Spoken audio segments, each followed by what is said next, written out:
Dr. Gifford, thanks for sitting down. I wanted to talk to you about biblical masculinity. We're really talking about a hot topic because we live in an increasingly hyper-feminized world. Right. And I think men specifically and particularly in the church respond to that and go, we need to be men. And I think that there is an element where that is good and right and biblical, but sometimes on a quest to be a biblical man's man, we swing to the side of the spectrum of machismo that may be actually divorced from what manliness and masculinity looks like in the scripture. Right. So someone might go from it's machismo, and then someone will go, no, it's not that. It's gentleness and meekness, which would be true, but it also includes this element of strength and protection and provision.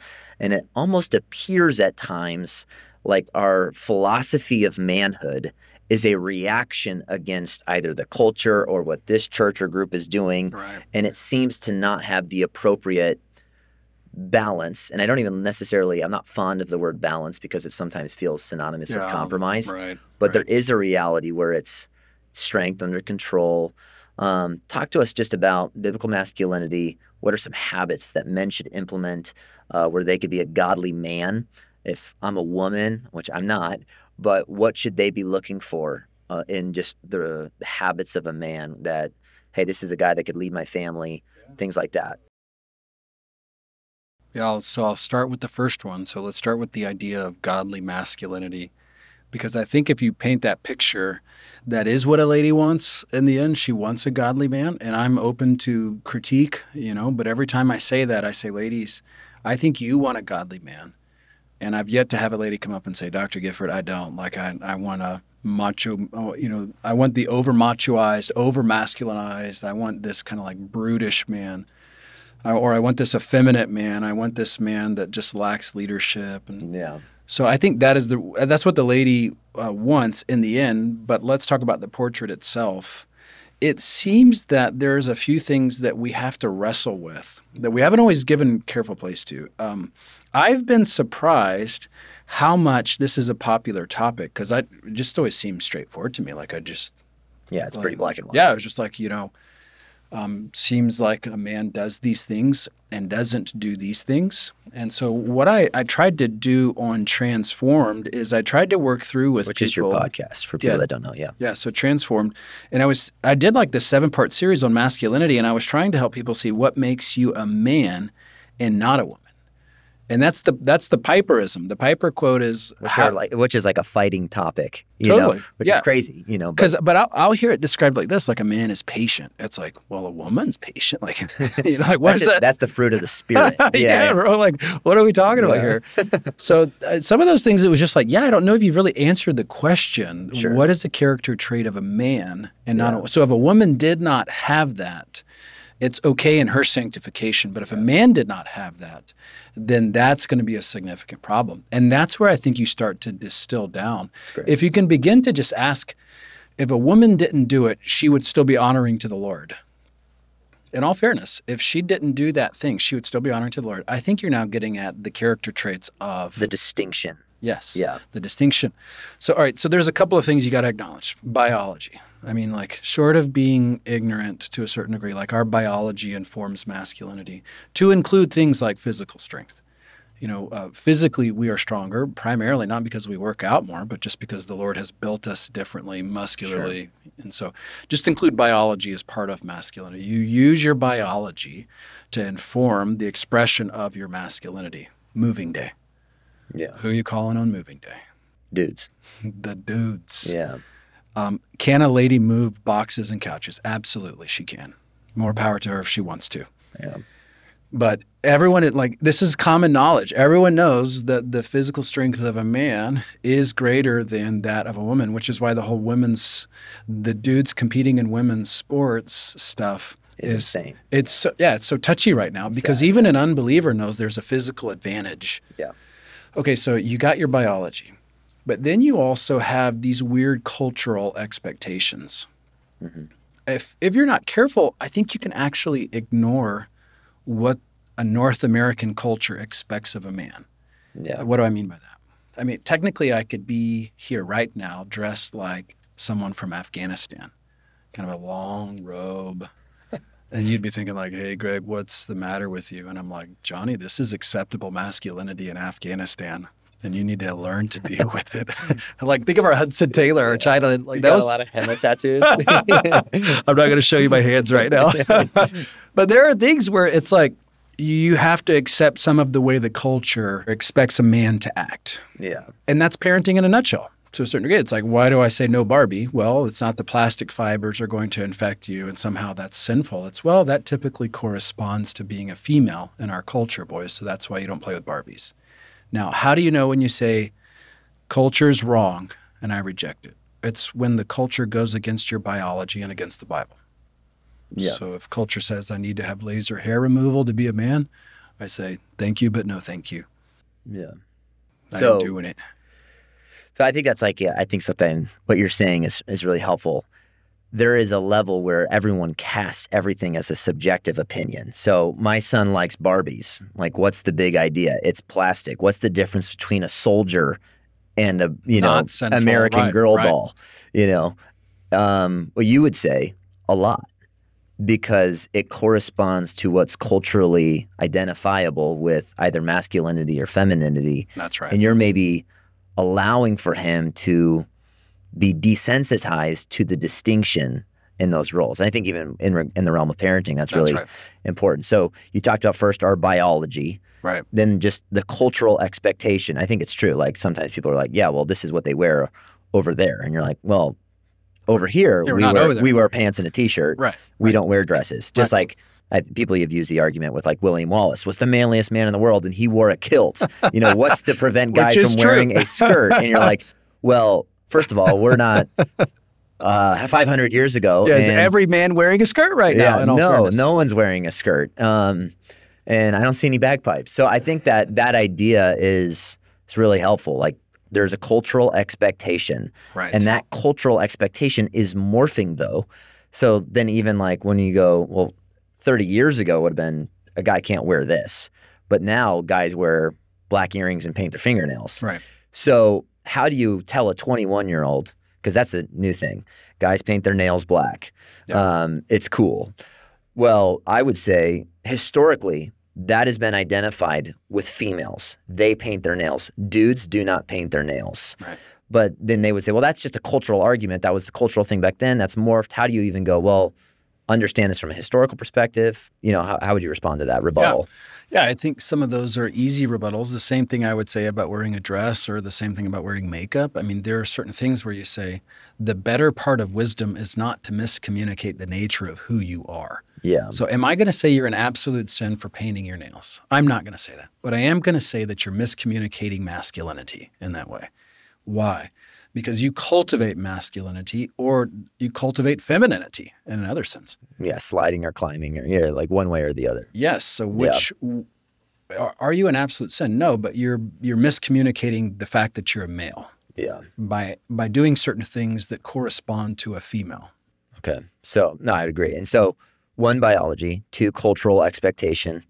3, what else? Biblical masculinity. Character traits. Character traits. Okay, talk to me about some of those. So think of what's acceptable for a lady to not do and honor Jesus.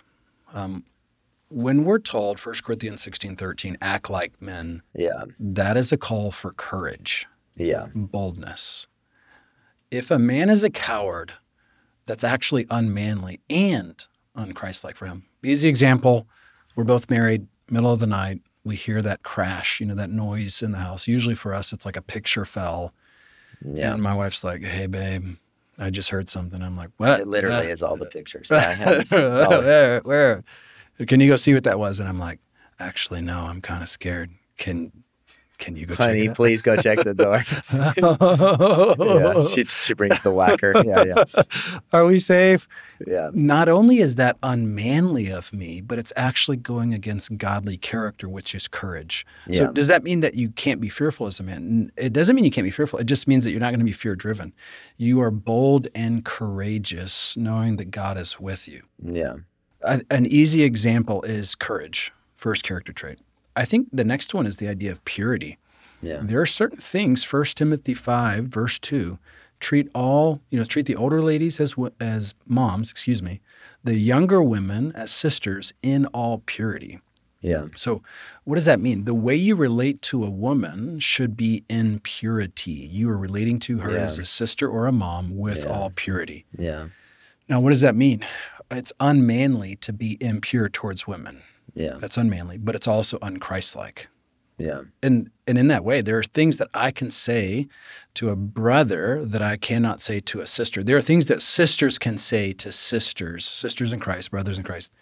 But for me to say that to a female is unmanly and unchristlike. Yeah. So that's distinctive for a man. Yeah. There are parameters that are distinctive for men. A couple of others to think about. Maybe just a quick thing on the purity thing. So in our world, being a man is sometimes being a womanizer. You prove your manliness by being a womanizer. James Bond. Yeah, from a biblical perspective, that's actually the antonym of biblical manhood. Yes. Because manhood has a proper perspective that this is a sister or a mother in Christ, and I'm to honor her with my purity, not defraud her. That's Thessalonians. right. That's right. And I think purity is one way that you act dishonorable towards women. Yeah. But when I say honorable towards women, I think it's actually bigger than purity as well. You're respectful. Yeah.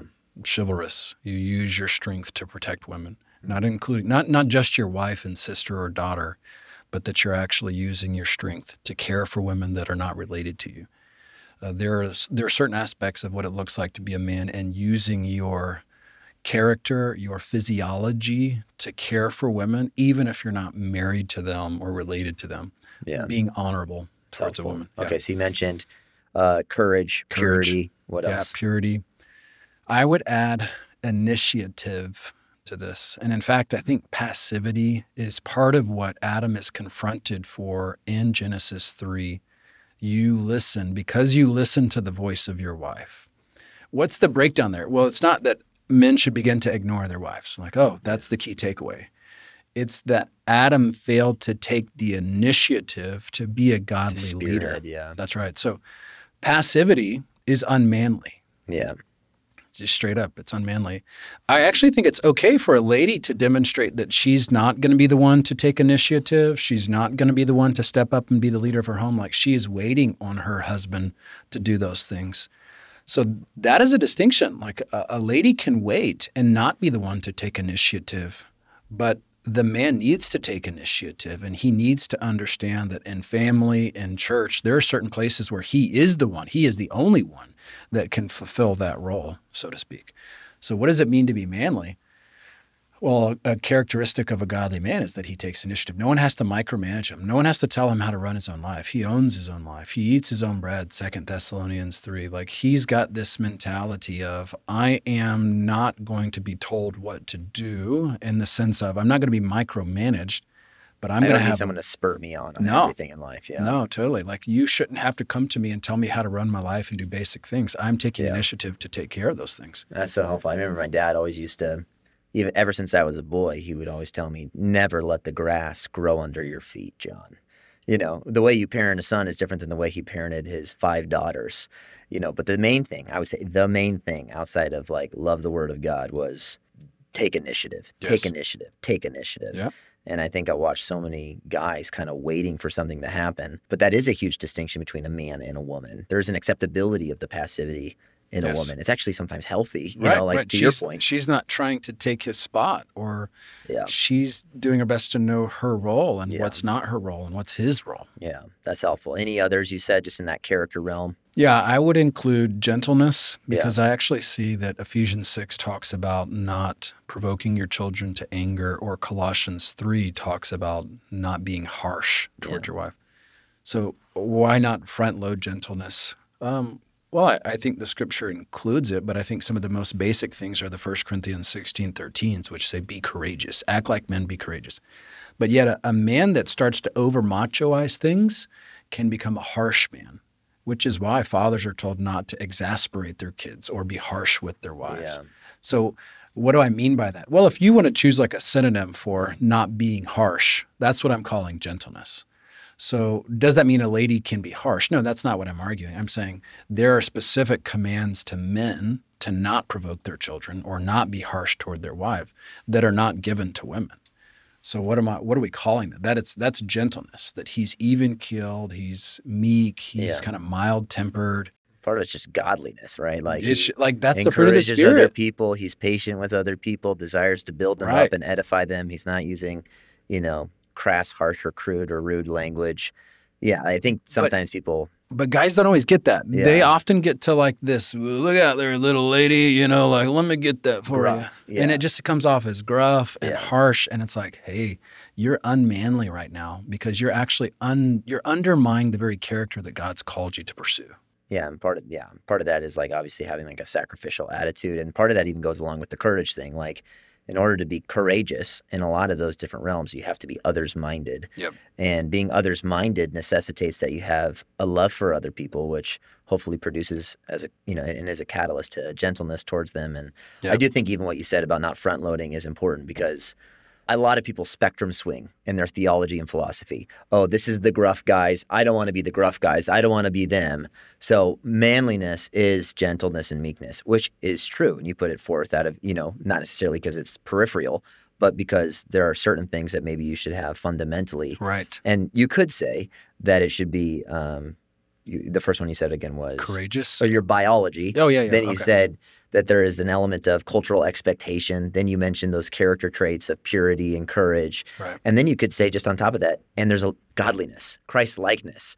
And then that Christ-likeness is an umbrella that includes, he says he's gentle and lowly.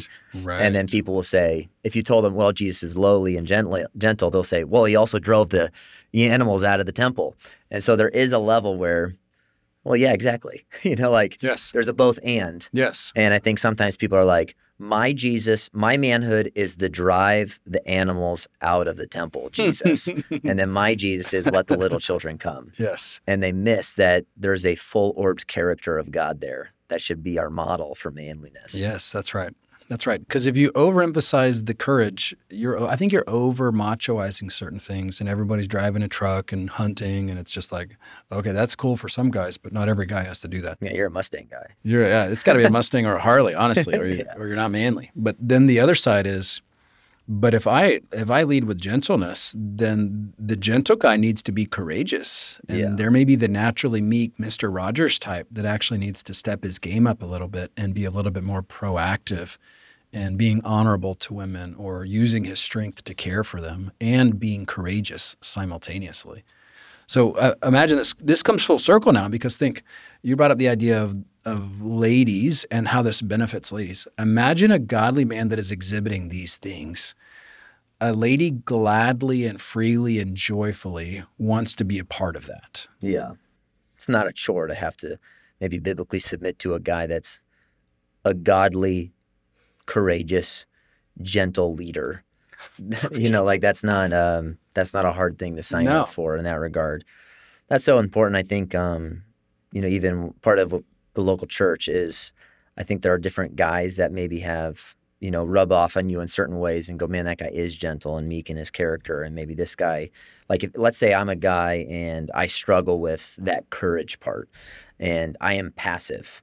What would be your, just your biblical input there? Obviously, run to the scripture, see who Christ is. But how do I go about, man, I need to surround myself with men that can push me to be a man. Yes. What does that look like for me if I'm a young man or I'm 45-year-old and I'm a passive guy? What would you say? Yeah, passivity is just as crushing as the angry husband. I think sometimes even more, because the angry husband is so palpably wrong. Yeah.